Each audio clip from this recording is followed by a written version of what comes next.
വിമാനാപകടത്തിൽ മരിച്ച മഹാരാഷ്ട്ര ഉപമുഖ്യമന്ത്രി അജിത് പവാറിന്റെ സംസ്കാര ചടങ്ങുകൾ ഇന്ന് ബാരാമതിയിലെ വിദ്യാപ്രതിഷ്ഠാൻ മൈതാനത്ത് രാവിലെ 11 മണിയോടെയാണ് സംസ്കാര ചടങ്ങുകൾ. പ്രധാനമന്ത്രി നരേന്ദ്രമോദി, കേന്ദ്ര ആഭ്യന്തരമന്ത്രി അമിത്ഷാ തുടങ്ങിയവർ അന്തിമോപചാരം അർപ്പിക്കാനെത്തും.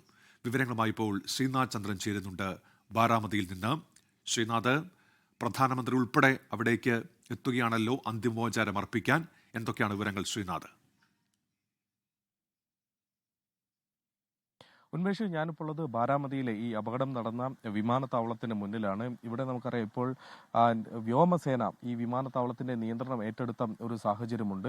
ഇവിടുത്തെ ATC സാധാരണയുള്ള വിമാനത്താവളങ്ങളിലെ പോലെ ഒരു വലിയ ATC സംവിധാനമൊന്നും ഇവിടെ ഉണ്ടായിരുന്നില്ല. അതുകൊണ്ട് സംസ്ഥാന സർക്കാരിന് കൂടി അഭ്യർത്ഥന മാനിച്ച് ഇപ്പോൾ വ്യോമസേന ATC സംവിധാനം കാര്യക്ഷമമായി നടപ്പാക്കാനുള്ള തീരുമാനമെടുക്കുകയും അതിനുള്ള ഉദ്യോഗസ്ഥരെയും ഒപ്പം തന്നെ സംവിധാനവും ഈ സാങ്കേതികമായ ഉപകരണങ്ങൾ അടക്കമുള്ള കാര്യങ്ങളൊക്കെ തന്നെ ഇവിടേക്ക് എത്തിക്കുകയും ഒക്കെ ചെയ്തിട്ടുണ്ട്. അങ്ങനെ ബാരാമതി വിമാനത്താവളത്തിൽ ഇന്ന് ചില VVIPകൾ കൂടി വരാനുള്ള സാധ്യതയുണ്ട്. പലരും പൂനെ വിമാനത്താവളത്തിലാണ് ഇറങ്ങുക, ചിലരെങ്കിലും ബാരാമതി വിമാനത്താവളത്തിലേക്ക് എത്താനുള്ള സാധ്യത കൂടിയുണ്ട്. അതുകൊണ്ടാണ് ഇവിടെ വലിയ സുരക്ഷ ഈ ഘട്ടത്തിൽ ഏർപ്പെടുത്തിയിട്ടുള്ളത്. 11 മണിയോടെയാണ് സംസ്കാര ചടങ്ങുകൾ തീരുമാനിച്ചിട്ടുള്ളത്.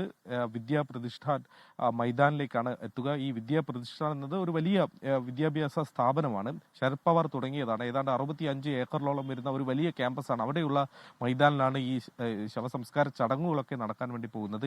ഇന്നലെ തന്നെ മുഖ്യമന്ത്രി ദേവേന്ദ്ര ഫഡ്നാവിസ്, ഉപമുഖ്യമന്ത്രി ഏക്നാഥ് ഷിൻഡെ അടക്കമുള്ള ഗവർണർ അടക്കമുള്ളവരെല്ലാവരും തന്നെ ബാരാമതിയിലേക്ക് എത്തിയിരുന്നു. ഇന്നിപ്പോൾ പ്രധാനമന്ത്രി നരേന്ദ്രമോദി, ഒപ്പം കേന്ദ്ര ആഭ്യന്തരമന്ത്രി അമിത്ഷാ അടക്കമുള്ളവർ കൂടി ഈ ചടങ്ങുകളിലേക്ക് എത്തും, അന്തിമോപചാരം അർപ്പിക്കാൻ വേണ്ടി എത്തും എന്നതാണ് മനസ്സിലാക്കുന്നത്.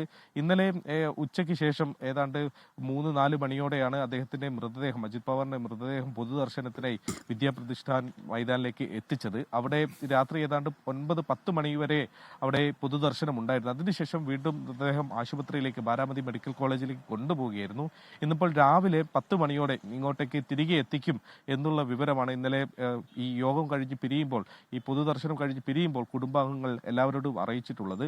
ഏതാണ്ട് ആയിരക്കണക്കിന്, 10,000-കണക്കിന്, ലക്ഷക്കണക്കിന് പേരാണ് യഥാർത്ഥത്തിൽ ഇന്നലെ അജിത് പവാറിനെ അവസാനമായി ഒരു നോക്ക് കാണാനും അദ്ദേഹത്തിന് അന്തിമോപചാരം അർപ്പിക്കാൻ വേണ്ടി ഈ പൊതുദർശനം നടക്കുന്ന ഇടത്തേക്ക് ഒഴുകിയെത്തിയത്. ഇന്നും അത്തരത്തിൽ തന്നെ നമ്മൾ പ്രതീക്ഷിക്കുന്നു. കാരണം ബാരാമതി എന്നത് പവാർ കുടുംബത്തിന്റെ തട്ടകമാണ്. അജിത് പവാറും ശരത് പവാറിന്റെയും ഒക്കെ കേന്ദ്രമാണ്. 91 മുതൽ അജിത് പവാർ മത്സരിച്ച് വിജയിച്ചു വരുന്ന ഇടമാണ്. അങ്ങനെ അദ്ദേഹത്തിന് ഏറ്റവും പ്രിയപ്പെട്ട അദ്ദേഹത്തിന്റെ സ്വദേശത്തേക്ക് അദ്ദേഹം അവസാന യാത്ര നടത്തുമ്പോൾ ആ സ്വദേശത്തുള്ളവരെല്ലാവരും ചേർന്ന് അദ്ദേഹത്തിന് നിറകണ്ണുകളോടെ യാത്രാമൊഴി നൽകുന്ന കാഴ്ചയാണ് നമുക്ക് ഇന്നലെ കാണാൻ വേണ്ടി കഴിഞ്ഞത്. അത് ഇന്നും ആവർത്തിക്കും എന്നുള്ള കാര്യത്തിൽ യാതൊരു സംശയമില്ല. ഒപ്പം ഈ അപകടവുമായി ബന്ധപ്പെട്ട അന്വേഷണം ഇതിനോടകം തന്നെ എയർക്രാഫ്റ്റ് ആക്സിഡന്റ് ഇൻവെസ്റ്റിഗേഷൻ ബ്യൂറോ തുടങ്ങിയിട്ടുണ്ട്. ഇന്നലെ തന്നെ എയർക്രാഫ്റ്റ് ആക്സിഡന്റ് ഇൻവെസ്റ്റിഗേഷൻ ബ്യൂറോയുടെ അന്വേഷണ സംഘം ബാരാമതിയിലേക്ക് എത്തിയിരുന്നു. നമ്മൾ വിമാനത്താവളത്തിലെ ഈ റൺവേയിൽ ഈ വാർത്ത റിപ്പോർട്ട് ചെയ്യുന്ന സമയത്തായിരുന്നു ആ സംഘാംഗങ്ങൾ അങ്ങോട്ട് എത്തിയത്. ഫോറൻസിക് സംഘം ഉണ്ടായിരുന്നു. പൈലറ്റുമാർ അടങ്ങുന്ന ഒരു വിദഗ്ധ സംഘമാണ് ഇന്നലെ അവിടെ പരിശോധനകളൊക്കെ തന്നെ